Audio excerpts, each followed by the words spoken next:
2005-2008, ex secretario general del PLRA 2016-2021, senador 2003-2008, miembro del Consejo de la Magistratura 2013-2008, ex legislador del Palo Sur 2007-2008, senador nacional actualmente hasta 2023, miembro del Instituto Paraguayo de Derecho Constitucional y del Instituto Iberoamericano de Derecho Constitucional. Saludamos con un aplauso, senador.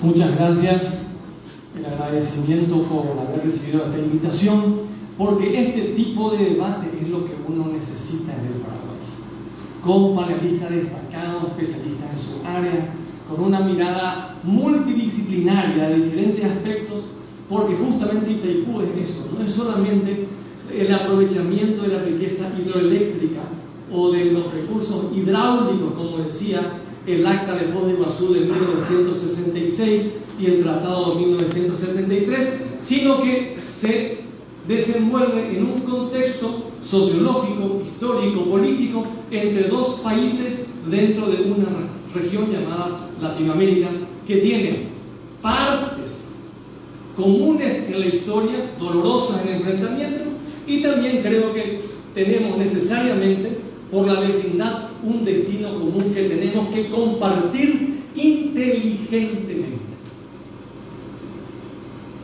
Mi agradecimiento a los asistentes, a los alumnos, porque en realidad ellos tienen una gran responsabilidad. Nosotros vamos a hacer lo humanamente posible en lo que nos queda, pero este tema de Itaipú da para mucho tiempo todavía. Y no solamente Itaipú, Yacyretá y los recursos naturales del Paraguay, que es un gran reto. Y ese gran reto requiere determinación, conocimiento, inteligencia, patriotismo y tener una visión y misión claras del futuro y el papel que uno quiere desempeñar en la vida y en la historia.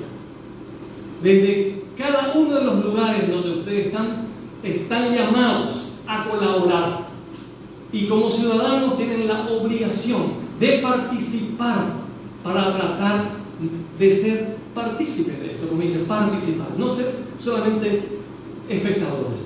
Y para participar, uno tiene que saber las reglas del juego. ¿Cómo participar? ¿Cómo colaborar? ¿Cómo presionar desde el punto de vista de la presión política? ¿Cómo manifestarse? ¿Cómo protestar? ¿Cómo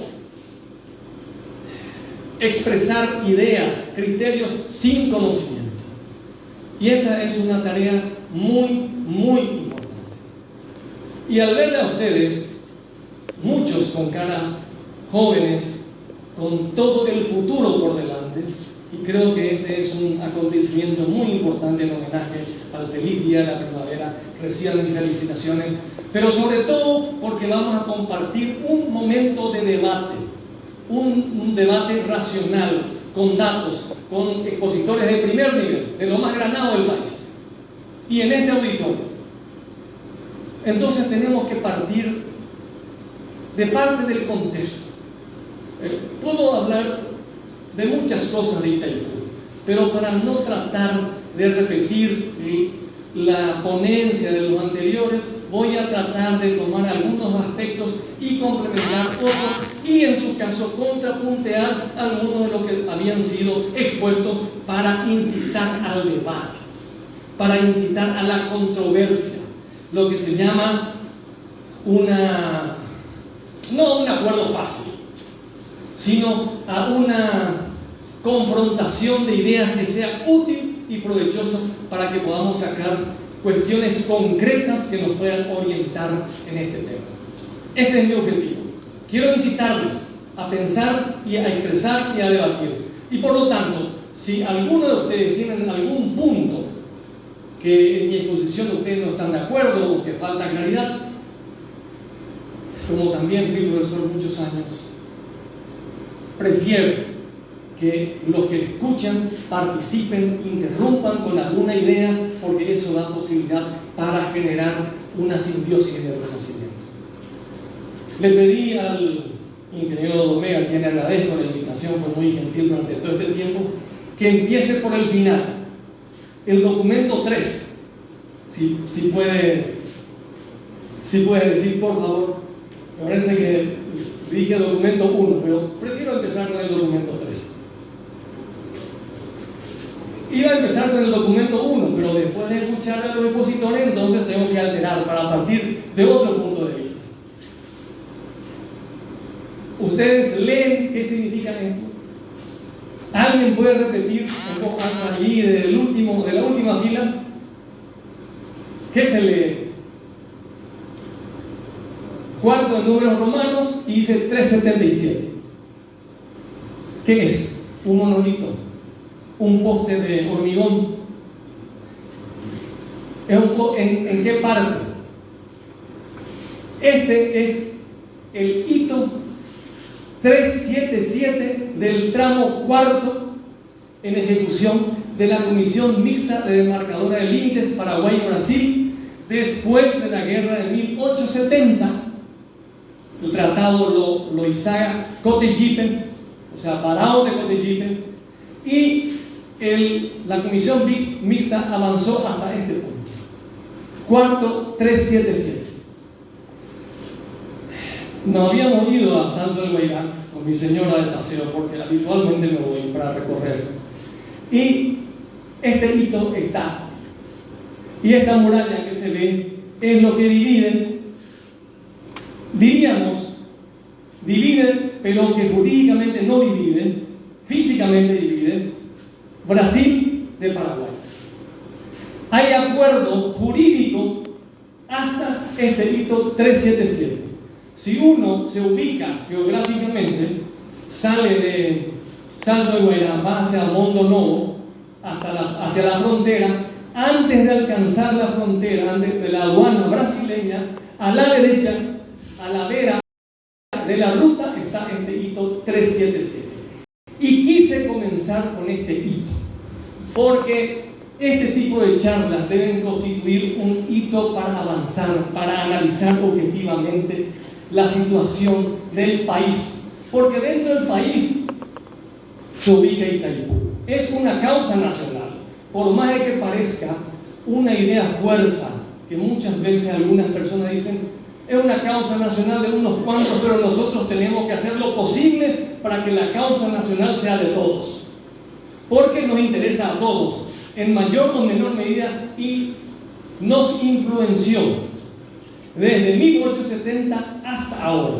Es una prolongación de aquel tratado secreto de la Triple Alianza que ustedes habrán leído en las escuelas, que era de mayo de 1865. 19 artículos entre los países Brasil, Argentina y Uruguay, que declararon un estado de defensa y de agresión hacia el Paraguay. Es la guerra de 1865-1870, que terminó, por supuesto, ganando los aliados.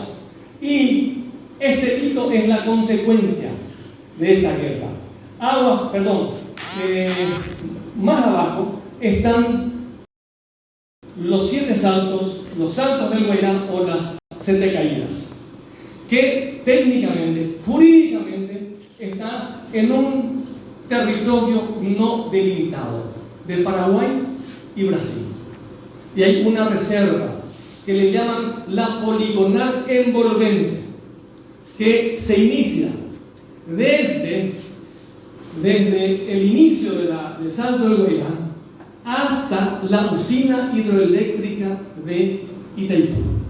Toda esa franja de agua y sobre todo franja de tierra que rodea el agua, que son aproximadamente del lado paraguayo 1512 kilómetros y del lado brasileño uno tanto, que por cuestiones ambientales y por cuestiones de productividad, la Itaipú tiene como misión de preservar ese ambiente, porque la materia prima, el material de la industrialización, por decir, del agua, es la calidad del agua. La calidad del agua que tiene que pasar por las turbinas para que pueda convertirse en energía hidroeléctrica. Y tiene mucho que ver otros instrumentos normativos. Por eso voy a ubicarles en instrumentos normativos. ¿En base a qué se debe negociar un tratado? Primero tenemos que ubicar. Hay una categoría de las leyes. Primero está la Constitución, tanto en Paraguay como en Brasil. La Constitución paraguaya, la Constitución brasileña, que son documentos constitutivos del Tratado de Itaipú, porque son dos países, Paraguay y Brasil, con sus respectivas autoridades, con sus respectivas constituciones y con sus respectivas leyes. Por debajo de la constitución de los dos países están los tratados y convenios internacionales. Itaipú está en ese nivel porque fue aprobado por un tratado internacional entre Brasil y Paraguay.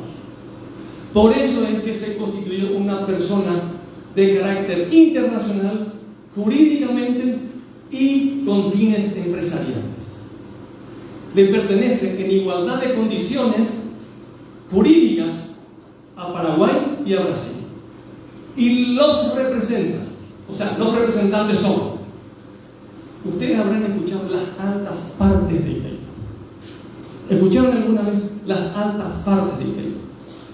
Y yo suelo decir, ¿quiénes son las altas partes de Itaipú? Porque hablamos de gobernanza. Si hay algún estudiante de administración de empresa o lo que sea, o algún profesor, se habla mucho ahora de la gobernanza, de la gobernabilidad o del gobierno. Y los que están en la cúspide del gobierno de Itaipú son las altas partes. Las altas partes son Paraguay y Brasil. Pero ¿quién del Brasil y quién de Paraguay? De acuerdo a la Constitución del Brasil, representa al Estado brasileño el presidente de la República Federativa del Brasil. Y según la Constitución paraguaya, el presidente de la República representa al Estado paraguayo. Luego, las altas partes de Itaipú son, en suma, los representantes de Paraguay y Brasil, que son el presidente del Brasil y el presidente de Paraguay. Ese es el contexto jurídico y político que quiero desarrollar. Y cuando se firmó el acta de 1966, ¿qué régimen jurídico y político regía en el Brasil? Era la época de la dictadura, el general Garrastazu Mendes. ¿Y quién gobernaba el Paraguay? El general Stroessner. En 1973 continuaba la dictadura militar en el Brasil y en el Paraguay en 1973 continuaba la dictadura en el Paraguay. Luego fue un acuerdo geopolítico entre dos regímenes afines ideológicamente y en el régimen de gobierno para tratar de aprovechar de manera equitativa, debería ser, las aguas del río Paraná. Por eso que en el acta de 1966 decía, era para el aprovechamiento del río Paraná, pero que además debería promover el progreso de los dos países y que la energía debería tener un justo precio. Cuando se aprobó el tratado de 1973, esa palabra justo precio desapareció. Esa palabra justo precio desapareció. Eso no significa que por las reglas internacionales de negociación el Paraguay no tenga el derecho de tener un justo precio, pero le quita un poco de fuerza porque no está explícitamente en el tratado. Pero esa instrucción o el tratado, ¿quién redactó? ¿En base a qué diseño? ¿Respondía al interés de quién? Básicamente de Brasil, porque el Brasil puso las condiciones que le convenía al Brasil. El Tratado de Itaipú dice que el Paraguay debe vender a la otra parte la energía que no utilice o la potencia que no contrate. Y cuando se firmó el tratado en 1973, se sabía muy bien que el Paraguay no estaba en condiciones de contratar el 50% de la potencia de IPEI. Estábamos con la Canal 200 megawatts, que ni siquiera utilizábamos todo en esa época. Luego, menciono este hito, porque empieza con una cuestión histórica muy anterior a la actual situación. Entonces, si nosotros planteamos revisar el anexo C ahora, hoy, 21 de septiembre del 2022, sin tener en cuenta ese contexto y los sucesivos hitos, estaremos analizando mal. Estaríamos partiendo u omitiendo datos muy importantes para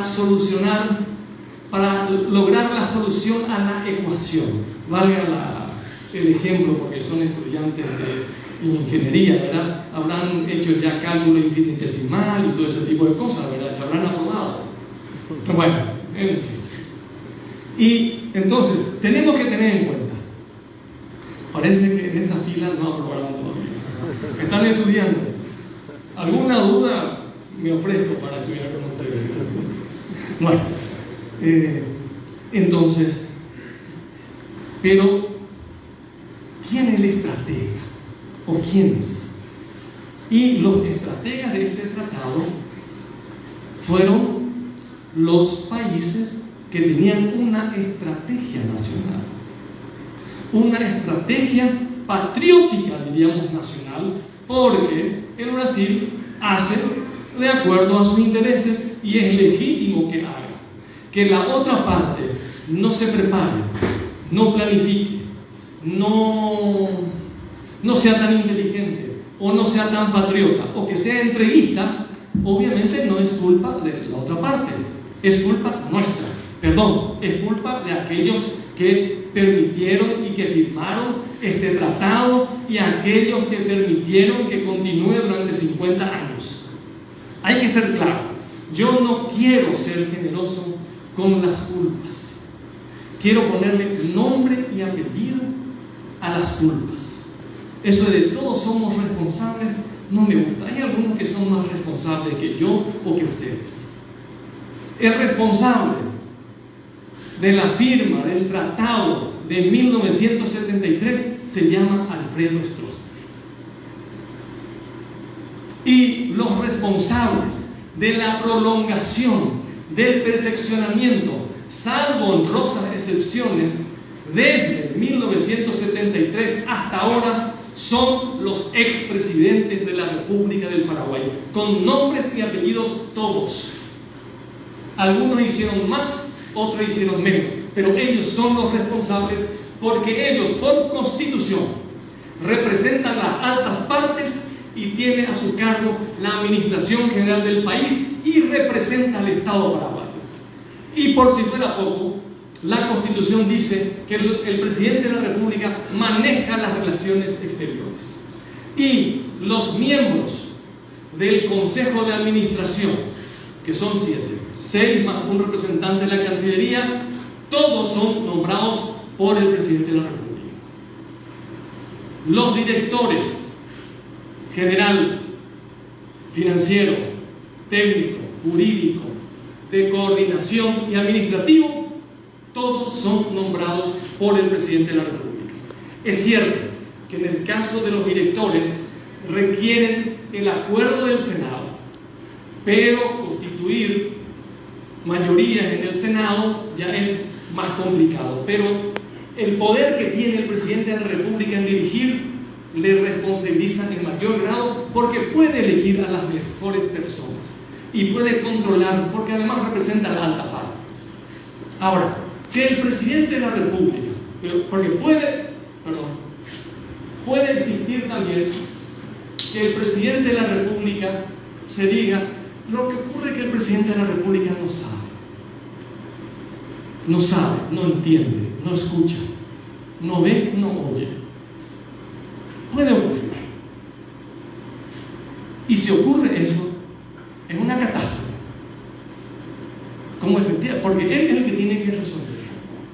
No sabe lo suficiente y tiene que estudiar. No entiende bien y tiene que rodearse de todos los técnicos para escuchar. No tiene tiempo para administrar, pero ¿cómo no va a tener tiempo para administrar el activo inmovilizado más valioso y duradero, además del propio territorio, del territorio paraguayo? Se llama Itaipú Binacional. ¿Cuánto costará? Y ahora entra la parte financiera. Según su balance del año 2022, el inmovilizado que le llaman, que son valores históricos en dólares de todo lo que se gastó para la construcción y mantenimiento de Itaipú, son cerca de 17.600 millones de dólares. Ahora, Itaipú solamente vale 17.600 millones de dólares. Sin duda mucho más, porque ahí uno puede entrar a decir cómo yo evalúo un activo. Hay diversos criterios de evaluación de activos: por la rentabilidad, por la durabilidad. Ahora un valor es el tema de la energía limpia, por la no contaminación, etc. Y además, es hora también que la contabilidad de Itaipú, lo que se llama registración a valores históricos en dólares no constantes, en dólares históricos, por lo tanto entonces tenemos un valor muy diferente a lo que podría ser un valor actualizado neto. Sería muy diferente, no es. ¿Cuánto podría valer Itaipú? Y bueno, y algunos pueden calcular por los años de utilidad con alguna actualización tecnológica, que en este proceso que le llaman PAC, Programa de Actualización Tecnológica, que empezó el año pasado, son cerca de 500 millones de dólares ese proyecto. Pero podrá durar 80 años, podrá durar 100, podrá durar más. ¿Qué otro aprovechamiento se puede hacer de su entorno, de su espejo de agua, de la madera que está en su lecho, de una serie de circunstancias? Puede valer más, no 27. Bueno, ¿y por qué digo del balance del costo? Porque el anexo C decía las bases financieras de Itaipú. ¿Y cómo se registra? ¿Cuál es el sistema contable de Itaipú? Es lo que se llama tarifación por el pasivo. ¿Eso qué significa? Que primero suman los 7 componentes, los diferentes componentes que los ingenieros habían expuesto allí, los 7 ítems. Entonces se suma todo y se divide por la potencia total disponible, y entonces eso daría la tarifa 20.75, y según el doctor Silvia 18.93, que yo creo que está de acuerdo, porque hay muchas cosas que averiguar todavía de ese acuerdo de la tarifa y el presupuesto de Itaipú, en lo que ya le dieron a Eletrobras y lo que le dieron ya a ANDE y lo que le van a dar. O sea que no hay claridad. Entonces, los gobiernos pueden incluir allí algunos costos dentro. Claro que pueden incluir. Pueden actualizar, claro que pueden actualizar. De hecho lo hicieron. Ustedes saben cuál es el capital de Itaipú: 100 millones de dólares. 50 millones de dólares por parte de Eletrobras, 50 millones de dólares por parte de la ANDE. Claro, debe rendir 12% anual de utilidad para los propietarios, porque jurídicamente los propietarios son ANDE, Eletrobras, y ahora la sucesora de Eletrobras se llama ENB-PAR SA del Brasil, la sucesora. 12% de utilidad, pero tienen factores de ajuste en todos los ítems, tienen factores de ajuste para ir actualizando. Entonces hay mucho que hacer allí, hay demasiado que hacer, pero ¿qué falta?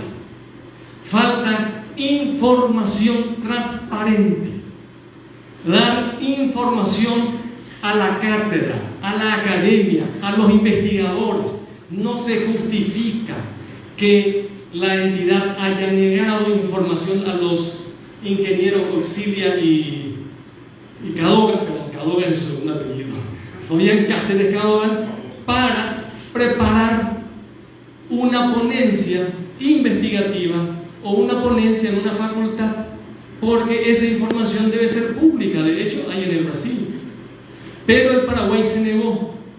Perdón, el ouvidor geral, o sea, se llama el defensor del lado paraguayo, porque tiene dos, uno del lado brasileño y otro del lado paraguayo, y el que firmó fue el defensor del lado paraguayo, diciendo, en otros términos, y eso yo lo habíamos compartido con el ingeniero Cáceres cuando me hicieron una entrevista, cuando le dijeron, pero este funcionario, ¿cómo va a contestar? Etcétera. Yo le dije, bueno, yo no le defiendo al funcionario que firmó la nota, pero en la nota, en la última parte, decía que se dará toda la información conforme a la indicación instructiva de las altas partes.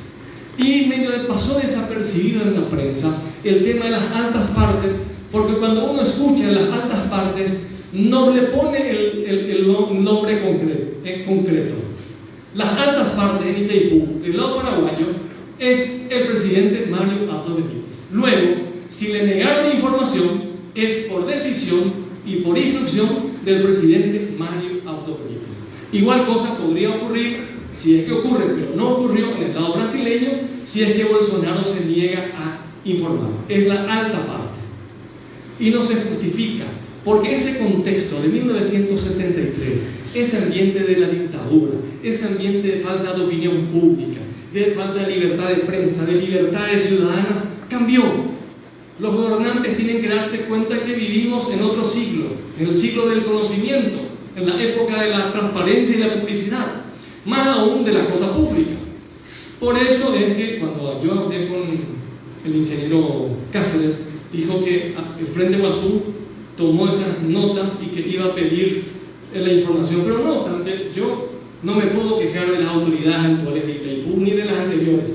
Las veces que solicité información por nota, porque yo fui el presidente de la comisión bicameral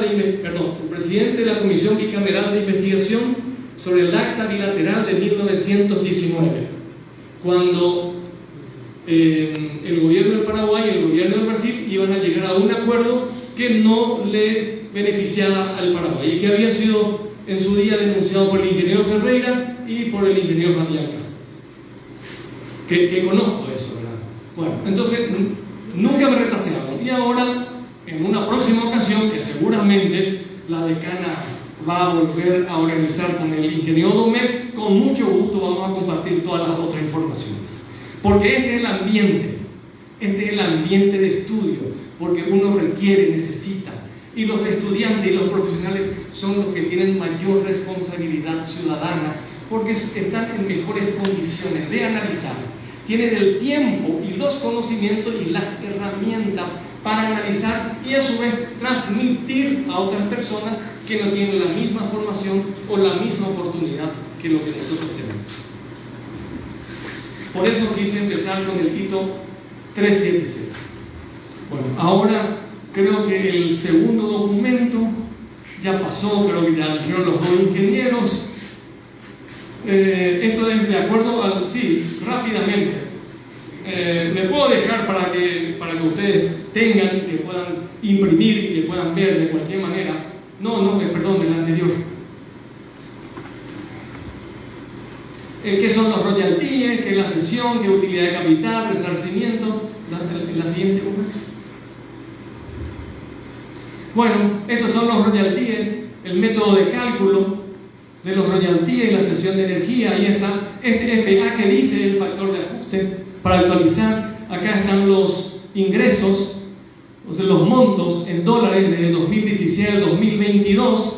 Igualmente la cesión de energía, que es, creo que los dos ingenieros también citaron bien, explicaron bien cuánto le cuesta al Brasil comprar esa energía que el Paraguay no utiliza. Ahí están los montos.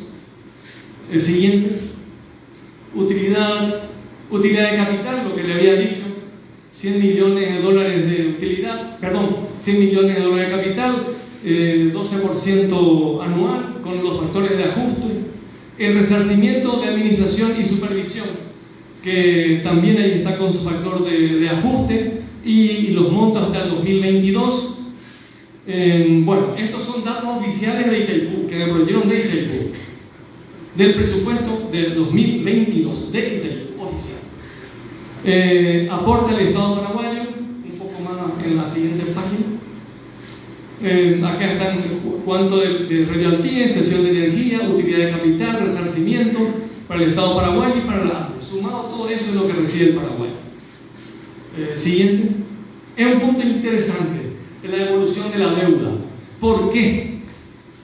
Porque como es tarifación por el pasivo, es decir, de acuerdo a todo lo que tenga que pagar, de acuerdo a todo lo que debe, de acuerdo a todo lo que tiene que utilizar para gasto de explotación, se suma y eso se divide por la potencia.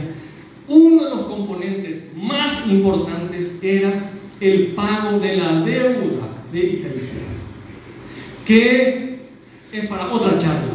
¿Cómo se inició? ¿Quién financió? ¿A qué tasas de interés? ¿Cómo se renegoció? ¿Cómo se duplicó o triplicó o cuadruplicó o quintuplicó el presupuesto inicial de 2.000 millones de dólares para casi 19.000 millones de dólares, 18.000 millones de dólares? Es para estudiar las renegociaciones de las tasas de interés y las épocas entre Itaipú y el Estado o el Tesoro brasileño o el Banco brasileño, qué tasas de intereses, en qué época económica de Brasil cuando estaba con sus crisis, el plano real, el plan cruzado, etc. Y por qué si Itaipú no tenía que trabajar por debajo del costo. Entonces obviamente no podía tener deudas, no podía estar en déficit. Pero ¿por qué entonces entró en déficit y por qué tuvo una deuda importantísima? Porque es parte de la teoría del Brasil. Algunos del Brasil dicen, no, el Paraguay solamente puso el agua. Pero el Paraguay tiene el agua también, en condominio con Brasil. Es el agua, sin el agua no hubiera habido Itaipú. O sea, es el agua, es la materia prima.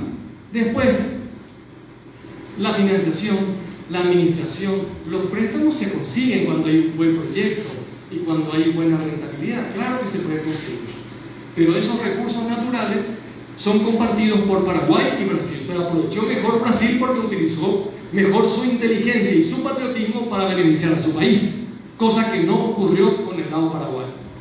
Entonces, ya se sabía desde 1998, mucho antes inclusive, mucho antes, se sabía que en la medida de que iba creciendo, decreciendo la deuda, entonces el costo o la tarifa iba a tener un impacto.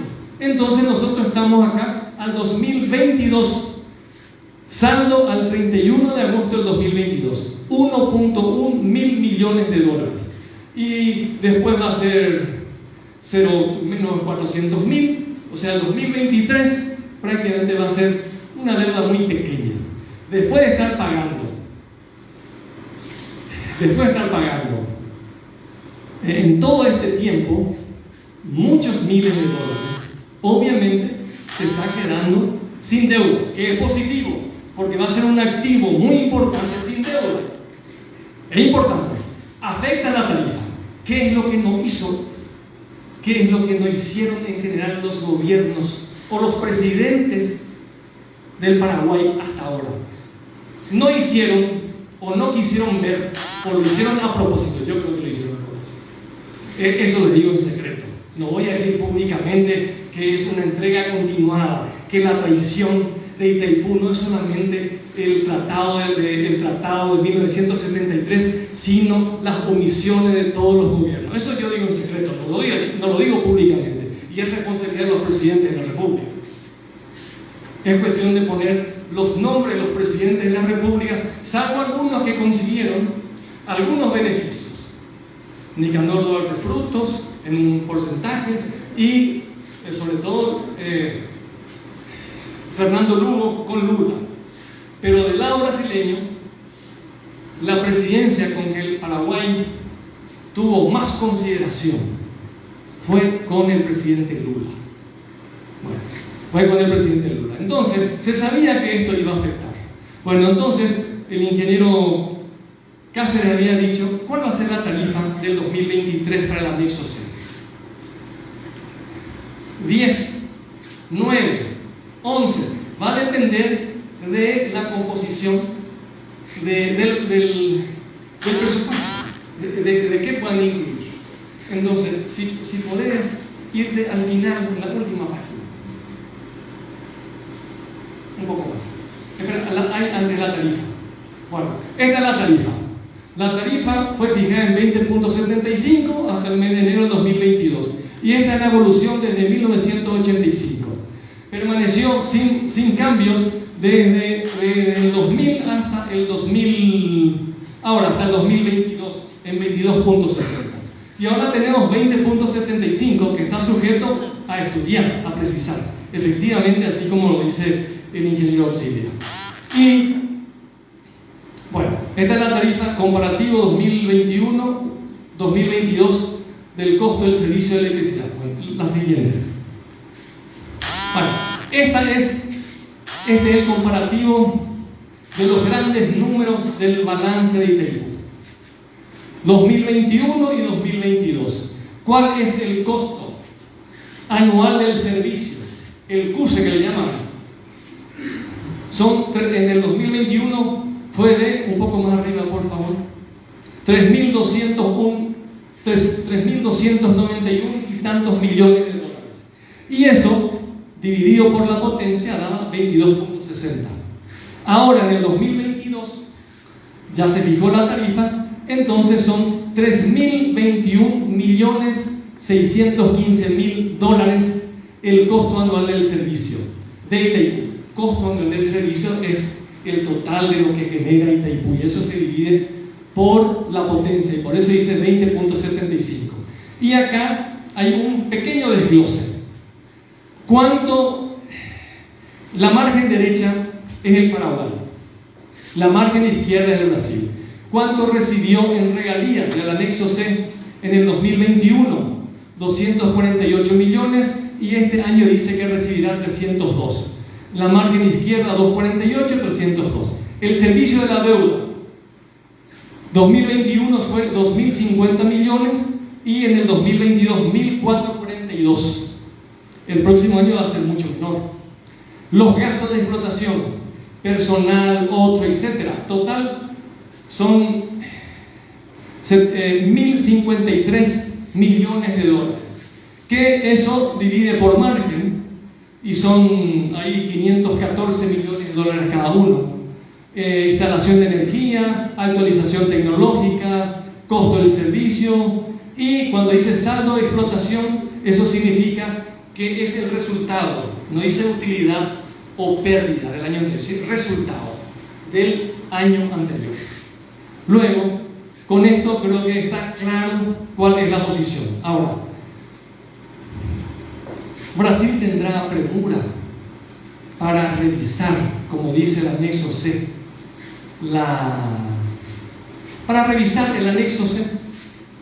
Y Brasil nunca tuvo premura en revisar nada, porque ellos diseñaron inteligentemente desde el principio, desde el tratado y todos los actos posteriores, porque tenían una visión de país, tenían objetivos patrióticos claros, e independientemente de los presidentes de turno, se anteponían los intereses del Brasil. Cosa contraria ocurrió en el Paraguay. El Paraguay, yo estimo que sabían, hay técnicos muy buenos de primer nivel en la ANDE, en la Itaipú, en la Cancillería, hay abogados, economistas, hay profesores, etc. O sea, no es un tema de conocimiento, sino que el liderazgo que debe ejercer el presidente de la República para utilizar todos esos recursos disponibles para defender los intereses del país y sacar la mejor negociación posible. Eso no ocurrió salvo excepciones. Digo salvo excepciones porque los presidentes tuvieron alguno que otro acto que haya conseguido alguna mejoría, o por lo menos un daño menor. Conste que hay 1 o 2 libros que leí de autores paraguayos que decían conquistas importantes del Paraguay en el tema Itaipú, que releí 2 veces. Estoy queriendo encontrar, porque tienen una visión muy diferente de la financiación, tienen una visión diferente de la construcción, tienen una visión diferente de todo, porque dice conquistas paraguayas. Y es una persona muy entendida que escribió con datos científicos, etcétera, que hay que contrastar. Yo no estoy de acuerdo con él, estoy en la vera opuesta, porque no creo nada de su enfoque, pero bueno, hay opiniones de todo. Lo que sí nosotros tenemos que tratar de objetivar, y eso quise hacer con ustedes, objetivar con números del balance, con los datos históricos, y de acuerdo al balance, los datos históricos, los números, entonces yo puedo tener una interpretación histórica de todo lo que significó en la historia del Paraguay la negociación de Itaipú y su administración hasta ahora. Retomo. El Paraguay acordó el presupuesto 2022 en base a esta tarifa. Y la ANDE se anticipó ya en fijar qué porcentaje de la potencia va a contratar para el 2023. Entro en el campo de los ingenieros. ANDE fijó en 2.154 megawatts para el 2023 sin tener todavía el precio. Pero eso es un dato importante. No es que la tarifa o el precio no sea importante, sino que para el Brasil es fundamental que pueda disponer del 85% de toda la potencia instalada de Itaipú para que le sirva de palanca para su desarrollo, que le ilumine sus ciudades, que movilice las fábricas, que pueda servir para transformar, que pueda servir para el turismo. Entonces, el Brasil ya se aseguró un 85% de la provisión, porque si la ANDE ya fijó un contrato, en realidad no sé si se firmó o no todavía ese acuerdo operativo, pero ya lo anticipó el presidente de la ANDE y el presidente de la República. Luego, si lo anticipa el presidente de la República y el presidente de la ANDE, esa es la contratación. Y es exactamente el 15% de toda la potencia disponible de Itaipú. Luego, el Brasil se asegura para el 2023 a una tarifa probablemente mucho más baja, el 85% de lo que pueda producir esa potencia.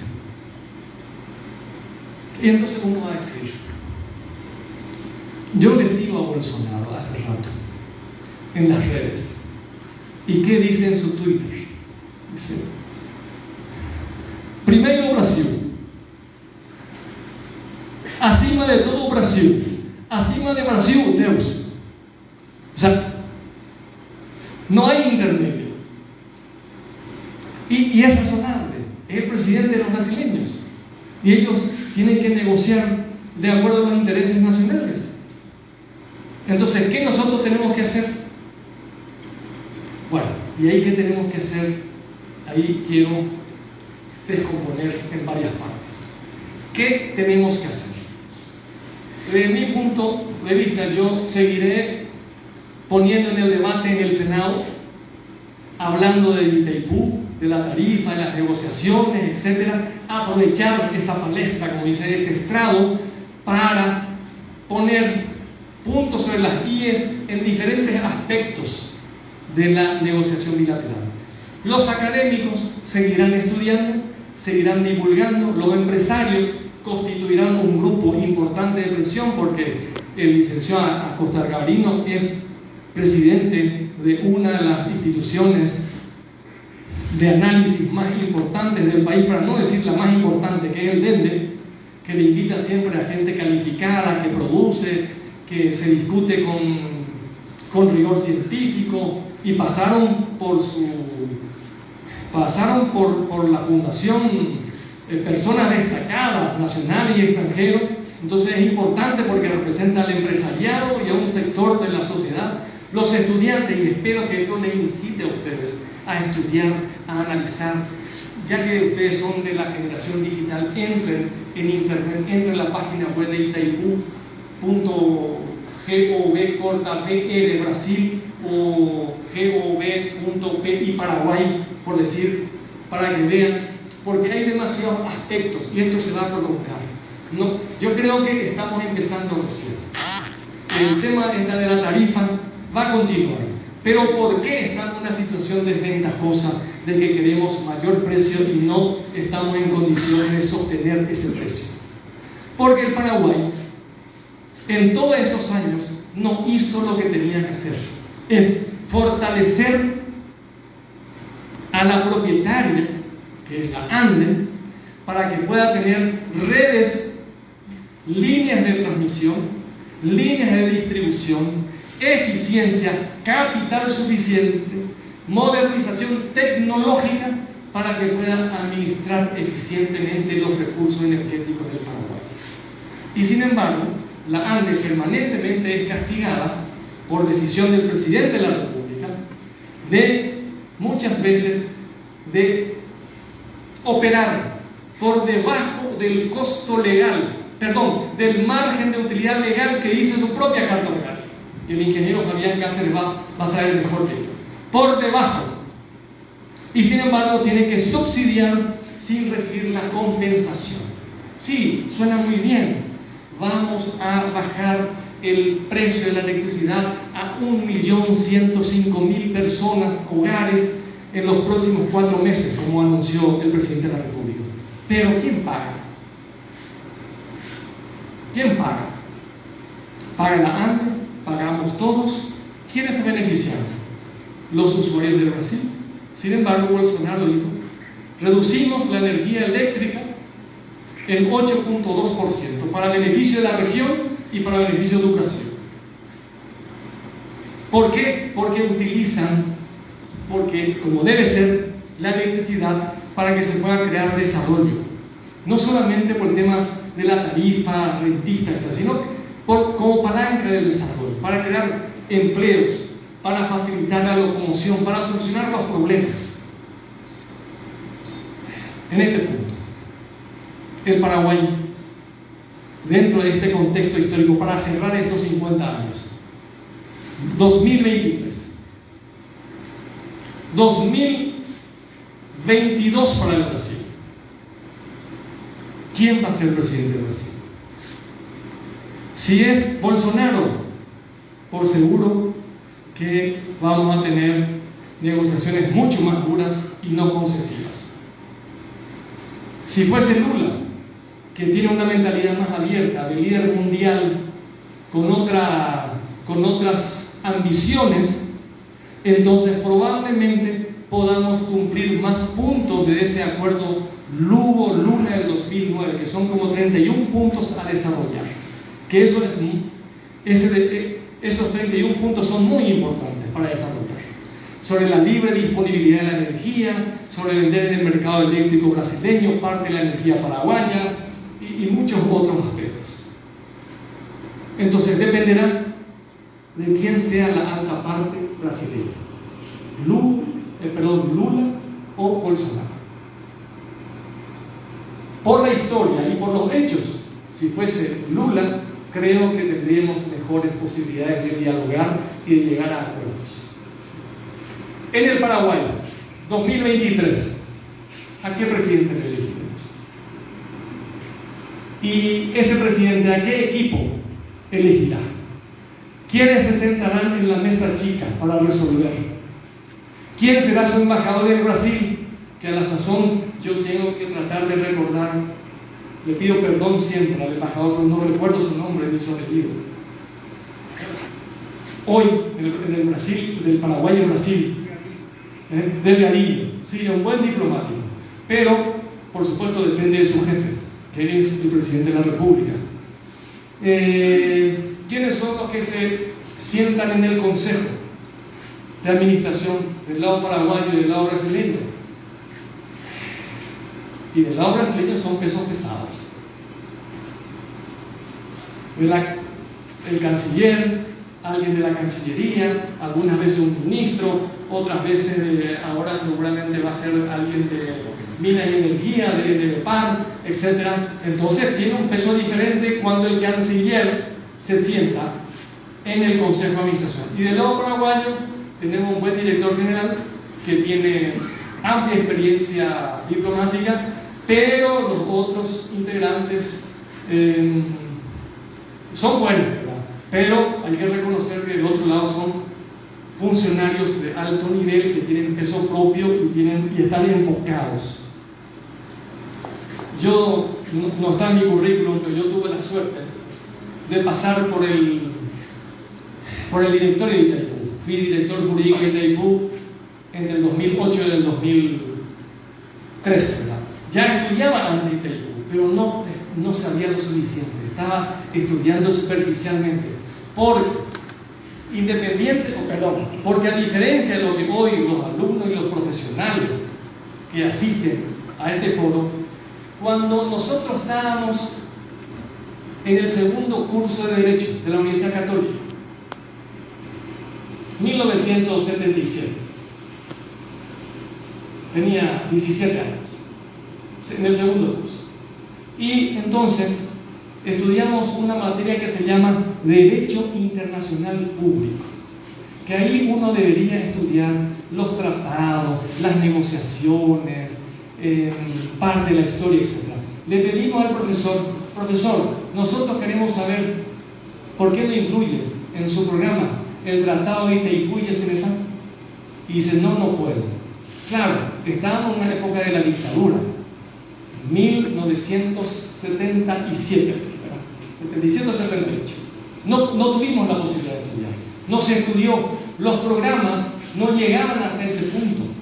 Se odiaba, se ocultaba, porque el debate, la opacidad, la oscuridad, la no transparencia son los condimentos necesarios para que los gobiernos usen y abusen de los bienes del Estado en contra de la ciudadanía.